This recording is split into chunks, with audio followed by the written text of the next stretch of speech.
And welcome back to New Jersey Viewpoint. I'm Ken Rosato.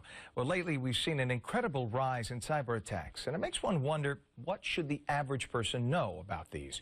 Is cybersecurity, in fact, getting to be more and more insecure? If you're a victim of a cyber attack, what should you do? Please join me in welcoming Paul Oster, who's a cybersecurity and credit repair expert who is CEO of the firm Better Qualified in Eatontown, New Jersey.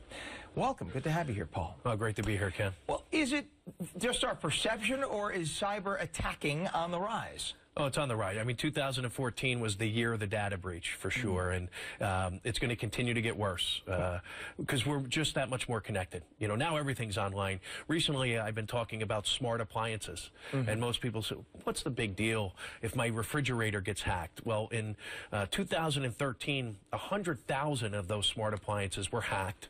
Wow. Emails were stolen, passwords were stolen, and the point there is most people use the same password for their refrigerator or smart appliance as they do for their banking account. Oh, wow. So once they're in, and anything that's connected online is just a pathway to our identity. You mean it's bad that I use the password? Yeah. Hello, goodbye, 1, 2, 3, 4, 6, 5, 4, 3, 2, 1, all of those things, or not changing your pins and passwords. We've almost become numb. We joke about it, right? Another data breach, 1 million, 10 million, 1 billion, who cares? I feel okay. Didn't hurt me, so I don't change my pins and passwords. The problem there is, you know, at Better Qualified, we see this all the time. And we deal with the aftermath, the victims. And victims of identity theft, if you could talk to one, you would know, you would do something proactively to make sure you never become one. It's just, and I'm sure I'm speaking on behalf of 90% of the people, if I could be so bold as to say this.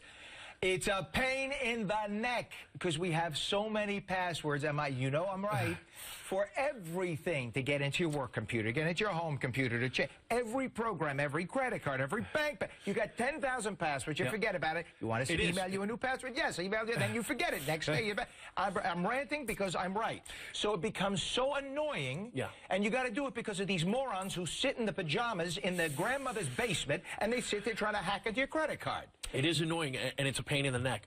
But again, identity theft is a pain in the neck, your stomach, your chest, your legs.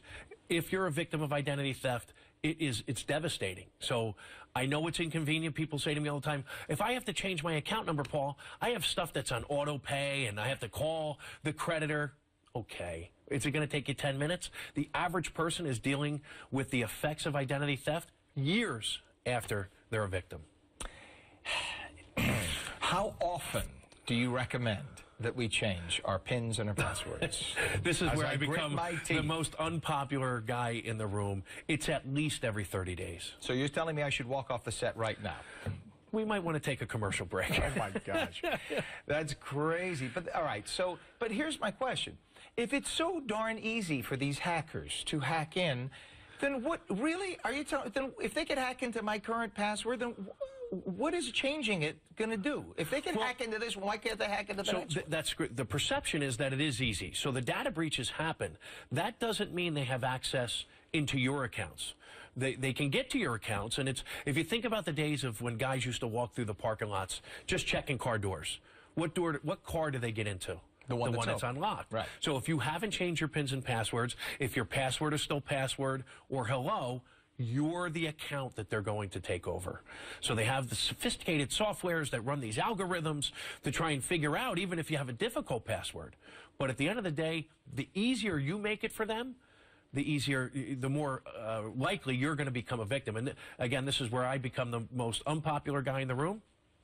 It's our fault that identity theft is one of the fastest growing crimes in the country. And it's going to continue to be that way until we, as consumers, do something about it.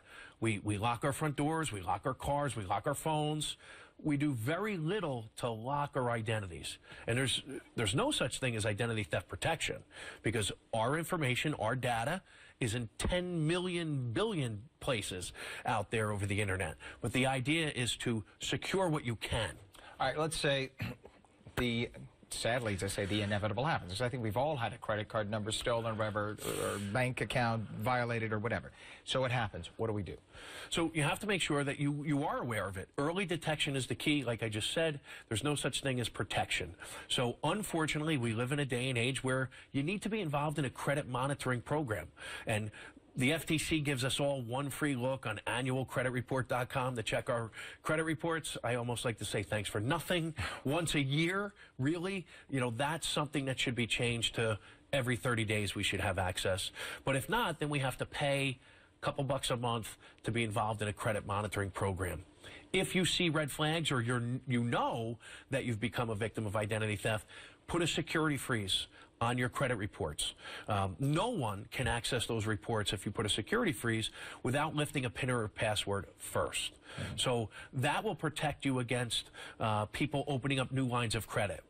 Putting a security freeze on your credit reports does not protect you against true name identity theft. And this is a really devastating part of this crime. This is where someone assumes your ID. They could get a job under your name. Why do they want to do that?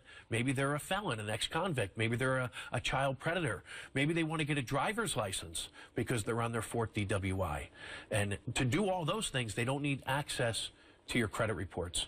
So you really have to monitor all of your accounts, check everything on a regular basis, or you have to deal with the consequences. Lovely. There are so many of these new security cams that work on a Wi-Fi in the house today. Yep. And one of my neighbors told me that they found themselves on one of it was in Russia, one of these Russian sites where their Wi-Fi, whatever it is. Yep, absolutely.